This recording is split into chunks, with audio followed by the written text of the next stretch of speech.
अस्सलाम everyone, welcome back to my channel. कैसे हैं आप सब? उम्मीद है कि आप सब खैरियत से होंगे। अल्हम्दुलिल्लाह हम भी ठीक हैं।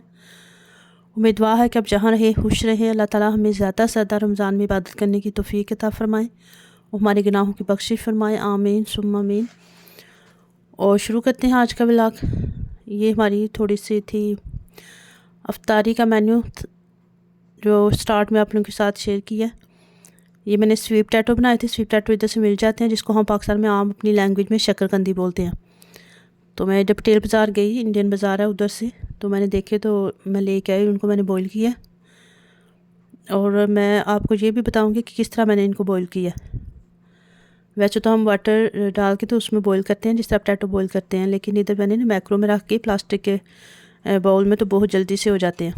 ये इस तरह 2 पीस करने हैं इनको 2-3 पीसीस में कट करके, तो इस तरह कंटेनर में रख के ना, वाटर वगैरह भी नहीं ऐड करना। तो ऊपर से इसको लीड लगा के, तो मैंने 5 मिनट्स के लिए ना मैक्रो में रखे थे, तो बहुत अच्छे से बॉईल हो गए थे। ये मैंने 5 मिनट्स का इनको टाइमर लगाया था और 5 मिनट्स के बाद निकाल लिया तो बहुत अच्छे बॉईल हो गए हैं। ये देखिए, तो ये अब इनको मैं छील के कट करके तो लेमन और चाट मसाला लगाऊंगी, तो फिर हम अफ्तारी में इंशाल्लाह इनको खाएंगे। ये इफ्तारी से पहले का टाइम है तो मैं रेडी कर रही थी। ये मैं फ्लावर बना रही थी थोड़ा इसको डेकोरेशन करने के लिए, टमाटर का छिलका उतार के ना, तो उससे बड़ा प्यारा बनता है।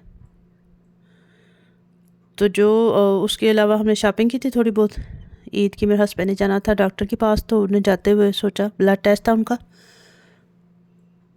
कि मैं ना आपको उतार जाता हूँ स्टोर पे, तो आपने जो कुछ लेना है उधर से ले लें, स्टोर से जो शॉपिंग करनी है। तो वैसे तो मैंने काफ़ी ड्रेसेस बच्चों के लाए हुए हैं पाकिस्तान से, बच्चों के उधर से फैंसी बड़े प्यारे ड्रेसेस, लेकिन फिर भी मेरे हस्बैंड को था कि ईद है तो देख लो बच्चों के लिए जो कुछ लेना है। तो काफ़ी फ्रॉक्स थे इधर भी, काफ़ी प्यारे ड्रेसेस होते हैं इधर भी, लेकिन जो पाकिस्तान में हमारे बच्चों के होते हैं ड्रेस फैंसी, वो इस के मुकाबले में ज़्यादा प्यारे होते हैं। तो कुछ शॉपिंग की है, वो भी आप लोगों के साथ शेयर करूँगी, जो क्लिप्स लिए हुए हैं। शॉपिंग तो बाद में आपको दिखाऊंगी, पहले स्टोर से जो क्लिप लिए हैं वो आपके साथ शेयर करूँगी।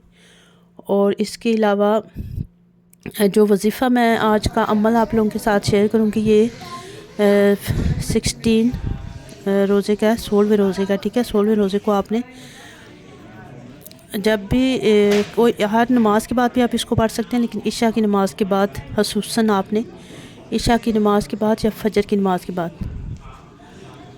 अगर आपके पास टाइम है फजर के बाद, इतना टाइम आप लोगों के पास है कि आप इजीली बैठ के इसको, इतना टाइम आपके पास है आप इसको कर सकते हैं, तो आप फजर की नमाज़ के बाद करें। अदरवाइज़ फजर के बाद इतना टाइम नहीं होता, बच्चों ने स्कूल जाना होता है, कुरान पाक पढ़ के, तो इतना टाइम नहीं होता कि हम लोग बैठ के कुछ इतना ज़्यादा पढ़ सकें। तो फिर आप इशा के बाद, हमारे पास काफ़ी टाइम होता है, इशा के बाद आप इसको पढ़ सकते हैं। पढ़ना आपने ये है कि आपने पहले 3 दफ़ा दुरूद इब्राहीम पढ़ना है। 3 दफ़ा दुरूद इब्राहीम आपने पढ़ना है।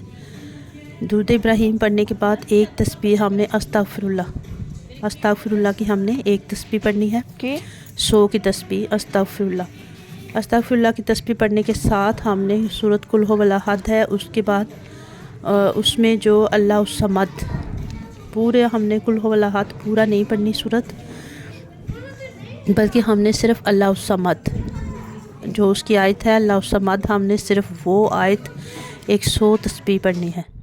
ठीक है, पहले हमने 3 बार दुरूद इब्राहीम पढ़ना है। दुरूद इब्राहीम पढ़ने के बाद एक तस्बीह हमने अस्तगफिरुल्लाह अगर पूरा इस्तगफार आपको पढ़ना है, इतना टाइम आपके पास है तो पूरा इस्तगफार पढ़ें, अगर नहीं है तो अस्तगफिरुल्लाह एक तस्बीह पढ़ेंगे। इसके साथ ही हमने सूरत कुल हुवल्लाह में जो आता है अल्लाह समद, एक तस्बीह हमने वो पढ़नी है।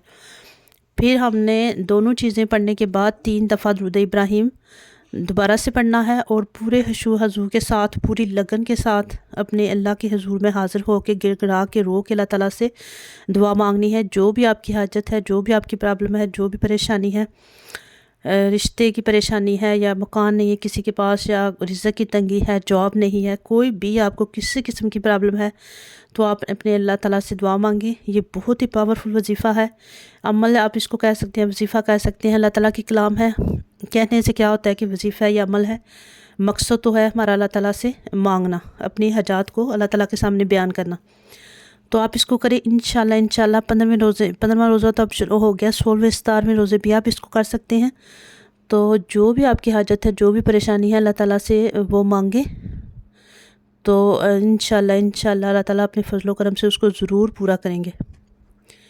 हमें बिलीव होना चाहिए, ये नहीं कि ये बात किसने बताई है, कौन कह रहा है, हमें सिर्फ इस बात का बिलीव होना चाहिए कि अल्लाह ताला की कलाम है, हमने पढ़नी है, और अगर हम पढ़ेंगे तो अल्लाह ताला से अपनी हाजत मांगे तो इंशाल्लाह ज़रूर कबूल होगी। मिलेंगे नेक्स्ट वीडियो में, तब तक